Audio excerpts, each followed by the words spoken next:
all these packages the first day, and I forget the real number, but I think they were supposed to deliver like, 1,000 packages their first day, and they had planes and everything else, and they ended up having something like 27 packages, 17 of which were sent by their own employees, right?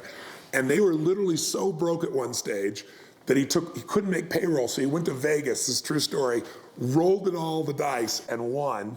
I think it was blackjack if I remember right. But anyway, he won enough money to make payroll, not something I'd advise entrepreneurs to do.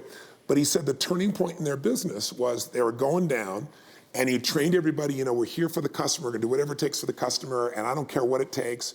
And a woman called up who needed to have her wedding gown made to, I don't know, somewhere on the East Coast there. She needed to have it delivered, and it couldn't be delivered.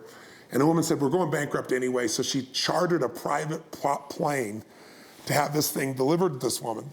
And the woman turned out to be the daughter of Eastman Kodak. Oh my God. And the people that were there were all these Fortune 500 companies, and she was raving about this company that had my dress personally delivered. They got a plane that got it to me, and on and on and on. And Federal Express got its first 4 corporate contacts out of that kept them in business. So people need to understand that you get a raving fan by just over-delivering, by understanding who this person is mentally and emotionally and digging in.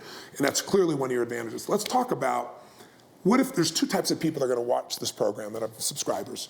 Our subscribers are some people that are brand new. Yep. When I say brand new, meaning they have a profession, but damn, they're looking at that going like you. I don't love this. Yes. I'd love to do what I love and get paid for it. Or they may be in a profession they like, but they're saying, I like that, but I need more money, and there's a cap on this right now. The people are cutting down, they're figuring out what to do. I need another source of income to make up for what I've lost in my retirement plan or to create one. Right.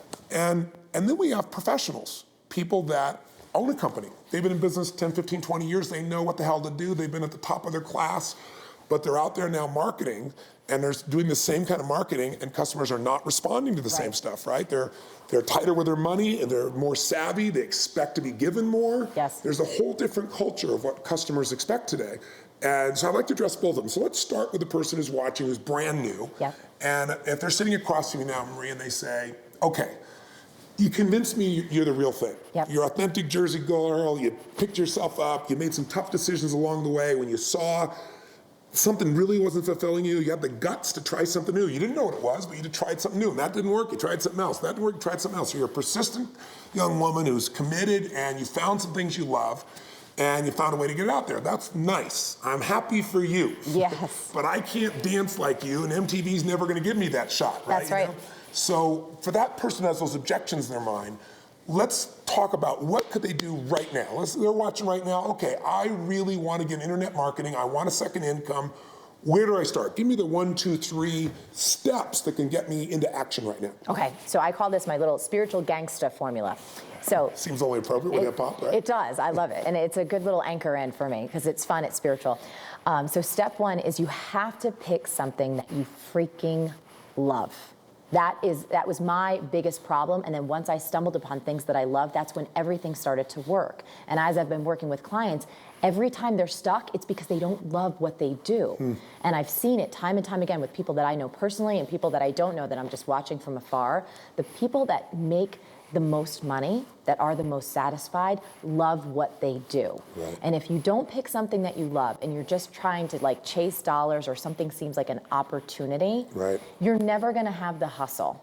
You're never gonna have that drive to get up every morning or to go get that second job and do what you love at night. It's just not gonna happen. Because it's just about money, and even though people need money, that doesn't produce enough energy to do it's like, I tell people, it's like having a child. Yes. People say, I'm gonna have a kid so I can have more free time. And it's like, come on, it's like, I'm gonna start a business so I can have more free time. In the beginning, it's your whole life, it's 24/7, and if it isn't, it's because you don't have the juice for it. It's not because you're not capable of it. So how does somebody find their passion? Well, I always want to take a look at what would you do if nobody paid you for it? What are the things that you talk about and just research about and read about? What sections of the bookstore do you find yourself in? What could you just envelop yourself in all day long until your eyeballs fall out? Right. That's usually what you love. And you got to start doing some personal excavation. And all of us, we're usually not willing to admit what we love. We're a little afraid of it. Why? I know for me, when it came to dancing and hip hop, I'm here's this Jersey white girl, no dance training, 25, really old in the dancing world. I felt silly. I felt stupid. It was embarrassing. Why'd you do it anyway, though? Because of that question. in 10 years, would you regret not having gone for it? Because I knew my little, my biological dance clock was ticking. Right. You know what I mean? Right. And it got me thinking, like, okay, looking 10 years from now, when I'm about 34, 35, would I have regretted just not giving it a shot? And my answer was, I will totally regret it. I have got to do this. You said something I think really important. Most people don't understand the best combat for fear is a greater fear. Yes. It's true. Yeah. You know what I mean? It's like, I call it the rocking chair test. The same thing. If I didn't do this, what would it mean to me? And that'll get you over the fear of, is it right? Will I look stupid? Will I succeed or not? So you use that for yourself. And then another source of finding the passion, you mentioned to me off camera, we were talking about, the people around you know your passions, even if you don't. Yes. I mean, most of my friends and Josh, my fiance, and people that I know really closely, I talk about marketing and business and entrepreneurship, like they have to shut me up. Right. Do you know what I mean? Yeah, you light up like a Christmas tree. Like a Christmas tree. Same thing with spirituality, spiritual concepts. My whole bookshelf is all personal development and marketing. That's my whole thing. So hello. Yeah. So people around you definitely have clues for you if you ask. So let's say I got an area I'm passionate about. Yep. I'm really passionate about whatever the subject may be. How do I turn that into something I can make money at and really love doing part-time, full-time? How do I do that? How do I go from passion to reality? So it really depends, if it's a product or a service. Let's say it's a service. Say you want to teach people about a particular area. Let's say you want to teach them about pasta. Right? Start learning about pasta. Maybe start making video broadcasts about pasta. Maybe you want to write a book about pasta. Maybe you want to start writing an email newsletter or blog post about pasta, so you can get some amazing content out into the world where you can deliver value to other pasta lovers. Right. It sounds, I know, we can go all over the map with this, but step 2 of the spiritual gangsta formula is you have to create either amazing content or an amazing product that creates incredible value and helps people get results in advance. I was doing a seminar just this past weekend, and I had a gal in my group who does sustainable clothing. Yes. And she was like, well, I'm not an author, I'm not a coach, how does this apply to me? I love fashion. And I said, well, what's your store look like? What's your website look like? Are you talking about how much it's important to have eco-sustainable fabrics in your clothing? What does that mean to the world? I went on her website, none of that's on there. Really? None of it. I'm like, there's no experience. She's not putting stuff out there in the world to attract the fans. Yeah. And there's a really important piece to this, creating content or creating products that help people get results in advance. Frank Kern talks about that. Yes. Give people things for free that enrich their lives, that help them, that get them to trust you. And not just anything, but your best things. Your best stuff. So they're hooked, so they know it's real. So they know it's real, all that good stuff. And I was like, you have to get them on your list. If you're looking at an internet marketing type business, you don't have a business unless you have a list. And how do I get that list?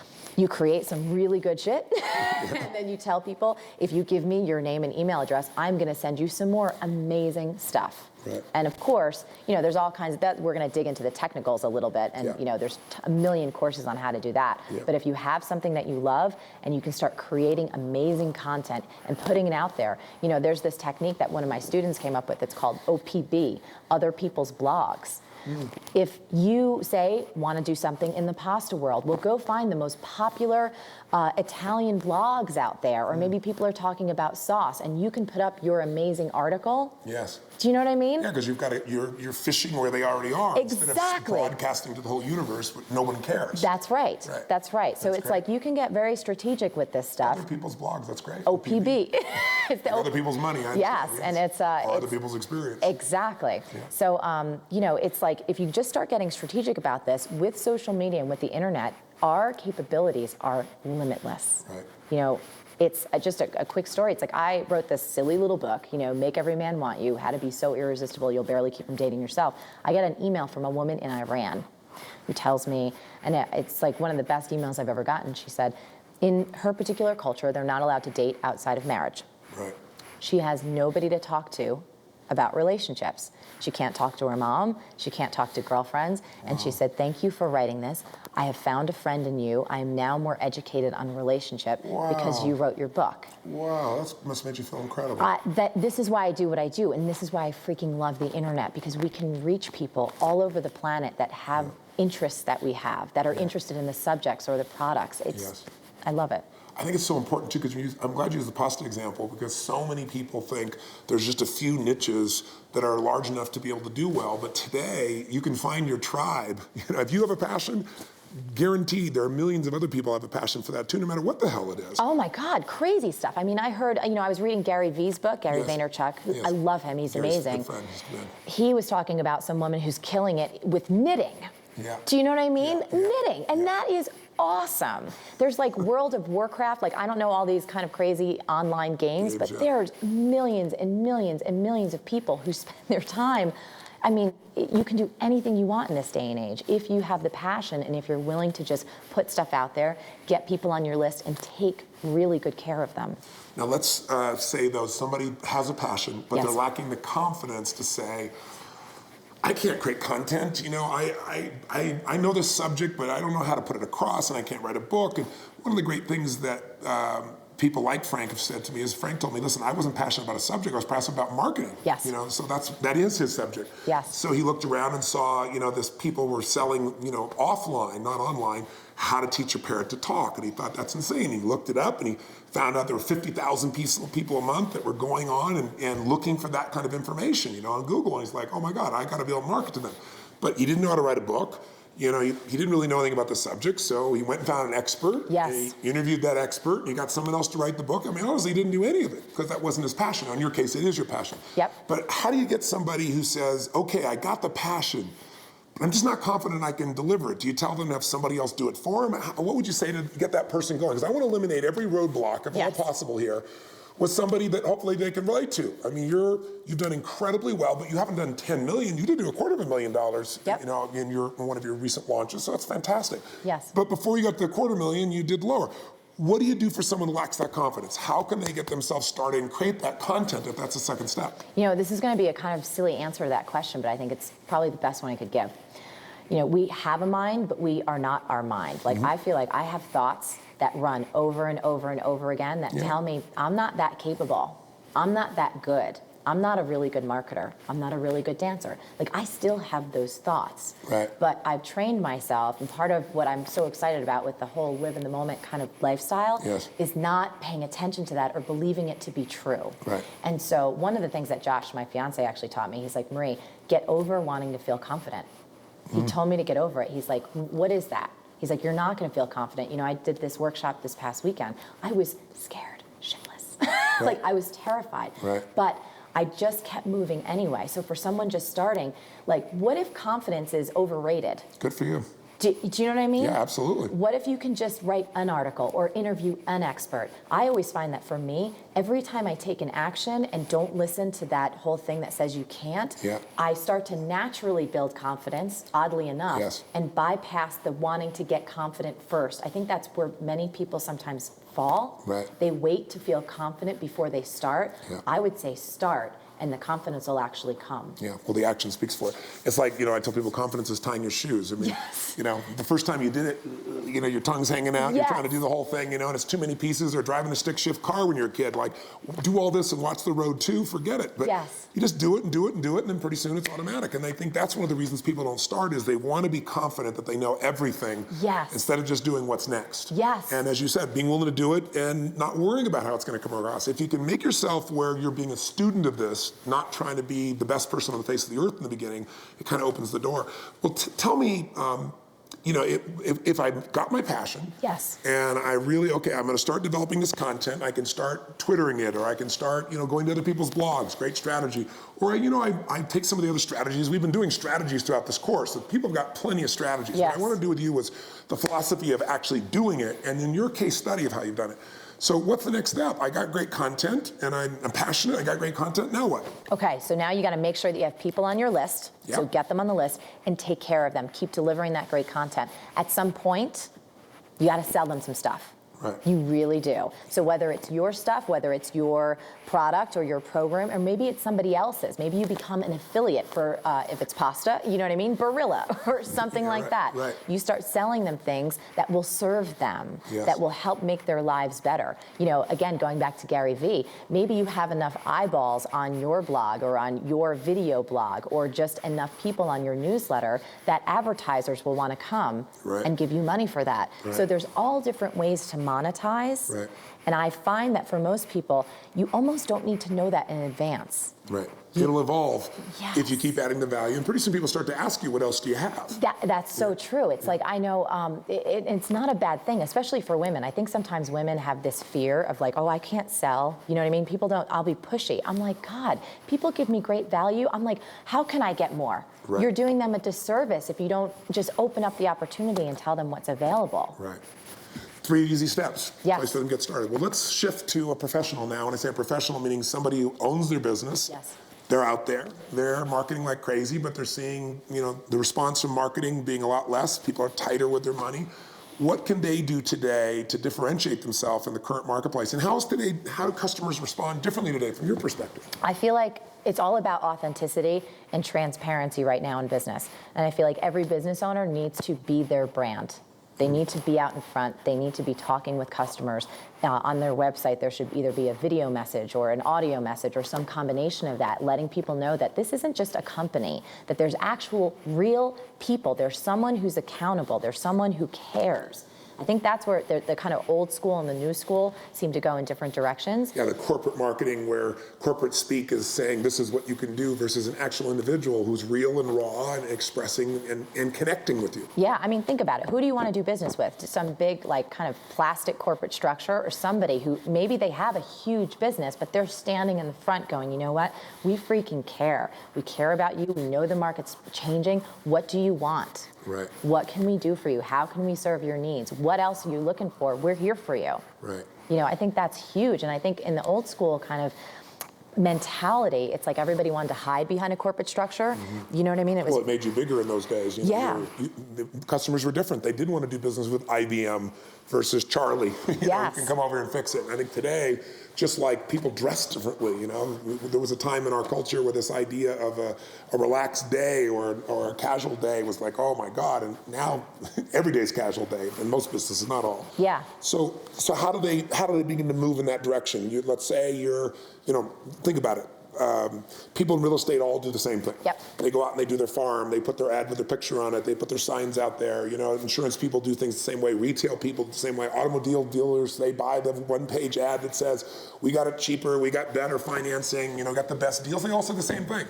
What would you say to them right now? Say, this is how you really change that business model. What do you do? I would say you need to connect with your customers, start doing surveys, pick up the phone and call them, get in touch with them, see if you can have some kind of event, have them come in, say, you know what, everything is changing, and be honest. Things aren't working like they're used to. We don't want our business to go away. We want to take better care of you. What do you want? Like, how amazing would that be if someone that, you're doing business with that has kind of been a bit plastic, all of a sudden starts like picking up the phone and calling you up and inviting you in and asking you what you think. Right. I mean, that's huge. Now, I know you do that. We talked off camera about how you said you pick up the phone, you saw a customer, you were tweeting back and forth. Why don't you share that with us? Oh, yeah. I do it a lot. I've actually had people, if I'm selling a program, this is actually really good. Selling a program, people go, well, I don't know if it's for me. I said, I don't know if it's for you. Give me your phone number and I'll tell you. I don't want to take your money unless you're right fit for the program, because honestly, you'd be a pain in the ass and you'd probably ask for a refund. And I tell them that, and it's so wonderful. The Jersey girl in you comes out at that time. It really does. Do you know what I mean? But they appreciate it. Yeah, it's because it's real. It's real, and they know. And the honest truth is, my programs aren't for everybody. Yeah. They'd get offended by me cursing as much as I do. Right. They need to go to another teacher, and I'm happy to usher them to that. Right. But so that's an example on Twitter. Or if someone has a problem with your company, think about social media these days. They can complain about you in a hot minute in front of millions, if not billions of eyes. Yeah. And you can either put your head in the sand, or you can go out and you can interact. Yeah. And you can say, I'm sorry you had that. What can we do to make it better? Or you can address it in public. And I think we all need to come out from behind, the veil or the curtain, and be real. Yeah. And say what's working and say what's not. If our businesses screw up, own it. Right. Say it. Say, we're going to change things. We'd love your help. I mean, don't you always love, too? I'm sure you've interacted with probably the world's greatest politicians, huge leaders. Yeah. All of it, we're human. We make mistakes. Yeah. Isn't it so refreshing when someone says, yep, I screwed up. And here's what I'm going to do about it. Here's what I'm going to do about it. Yeah. Here's how I'm going to take care of it. Well, in business too, I always tell people, like, when you got a real problem, when you solve it, that's a bonding point. It's a corny metaphor, but when the bone breaks and it heals, we all know that becomes the strongest part of the bone. Same thing with a customer. You can get deeper with them by solving a problem than if they'd gotten the perfect service in the first place. Absolutely. And other people also see today, because we're in such a public forum, how you deal with people. So when you gave me though an example I really like though of even you weren't just selling somebody, you were talking about somebody was asking your advice on a title of a book, if I remember correctly. Oh yeah, they were asking, I was on Twitter and they like how I market, so they were saying, hey Marie, what do you think of this headline? And honestly, I thought the headline sucked. I thought so you wanted to call them, let them know that. Yes, and I was just like, you know what? I said, I really think this needs a little bit of work, and we went back and forth, and I said, just give me your number, and so they DM'd me their number, and I picked up the phone, and I called, and I said, here's what's not working about your headline, here's what I think you should try. Takes 5 minutes, can almost guarantee that person's a fan for life. They're not a customer, they're not in any of my programs, it was a guy, and most of my market tends to be women. Right. What did you learn from that conversation that you're able to use, though? Because a lot of people say, oh, God, I don't have that kind of time. But you make that time. What did you pull from that interaction besides adding goodwill that helps you today? Did you pull anything specific? I mean, I pulled that, people have a really hard time writing headlines. It's like one of the most important pieces in marketing, and most people don't know how to do it well. So from a programming perspective, and even from a marketing perspective, I'm like, aha. I should be teaching more about headlines and headline formulas and what makes a good one and what makes a bad one and why they are so freaking important. Yeah. The cornerstone. You can change a headline, you can change your result 1,000%, 2,000%. Huge. The only reason, and I love my book and I'm so proud of it, I'm so proud of what's on the inside. Yeah. The only reason that thing is selling as good as it's selling and it's in 6 languages is because it's got a killer title. Yeah. What woman is not going to see, like, Make Every Man Want You? It's either going to piss them off, like, they're like, well, what's in that book? Which is what makes them pick it up and read it. Right. And then I deliver the goods, which, so that was the insight from that. That's a great one. And one of the pieces you gave him was that he needed to put the benefit up and not just finesse it. You were sharing with me. Oh, yeah. So as long as we're here, we should go tell people. So what is the secret to a great headline? So one of the secrets. Don't just pass it by on me now. I won't. So he was trying to make this really clever headline, and I think we all have that in us. We want to be funny, we want to have humor, we want to make it really clever. But I'm like, I don't even know what the hell this means. If I'm looking through your customer's perspective, give me the benefits in the headline. What am I going to get? I want to look at that headline and go, I need that. Right. I want that. Yeah. And that'll get me to read more and potentially open my wallet and give you money. Yeah. I'll tell you an interesting metaphor. John Gray is a friend of mine who wrote Men Are From Mars, Women Are From Venus, which was the #1 selling nonfiction book of the 1990s, right? It's unbelievable out of any genre there. And he wrote exact same book, same content. I mean, he changed some of the metaphors, but it was called, I forget the real title, How to Have a Great Relationship Between a Man and a Woman. I'm making it up, some horrible title. And he couldn't sell 1,000 books. Took this same book and just finally said, God, I got to get the right title. And it came from Men Are From Mars, Women Are From Venus, and just became the metaphor that took off like crazy, ran his whole business. People don't realize how important that is. Sometimes you get the best content in the world, but in a world where every moment someone's trying to get your attention, some advertiser, some marketer, where information is flowing past us, you got to have a hook. Yes. And you found your hook. It's one of my favorite pieces, and it's what I love to teach entrepreneurs. That's why I'm so passionate about marketing. I think we said this before, but it bears repeating. I want people to wear t-shirts. I freaking love marketing. Yes. Because you get that.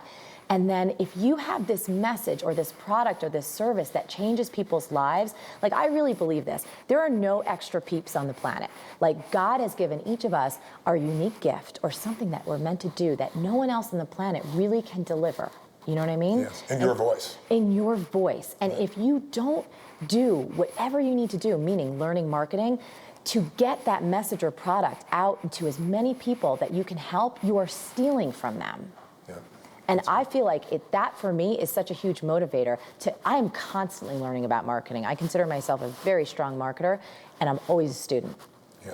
Always a student. I gobble up, everything I can. I have my swipe files full of and a swipe file is just something, that a lot of marketers use. If you find really powerful marketing, you take it. I'd take covers of Oprah magazine, rip off the cover and put it in my little file to get inspiration, to look at how she's marketing, to look at what the emotion is, to look at the wording. Right. It's not about copying, it's about modeling and looking at how things are put together and really looking under the hood of successful marketing to see how you can do that for yourself.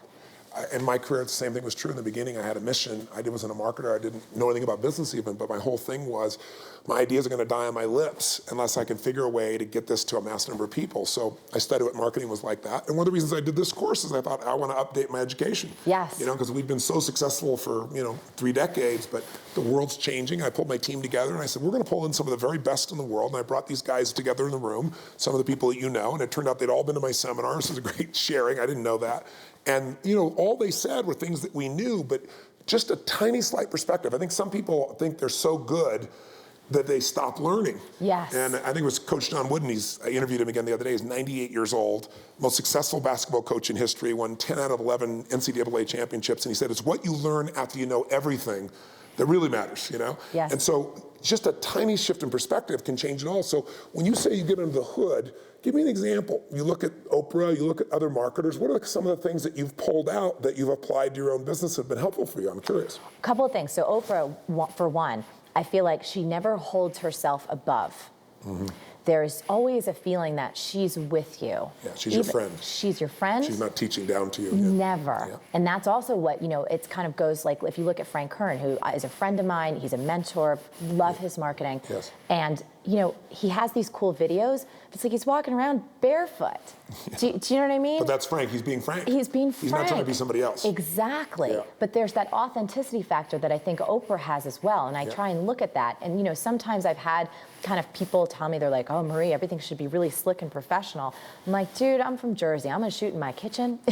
You know what I mean? Yeah. I'm going to talk about pasta sauce. I'm going to look how I look. Yeah. And people always tell me, they're like, we so appreciate that because we feel like you're with us. Yeah. And I feel now more than ever, people don't want the facade. So looking under the hood for me really looks at like, okay, who are the brands that I really appreciate? What are they doing? So Frank Kern, for example, he doesn't just send out crap. He sends out things that are really entertaining. Yes. And I was like, entertaining, important. Right. Yeah. I love dance and music. Why hide that?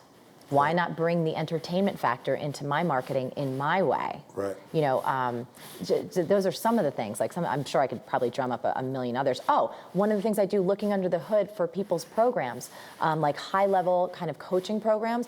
What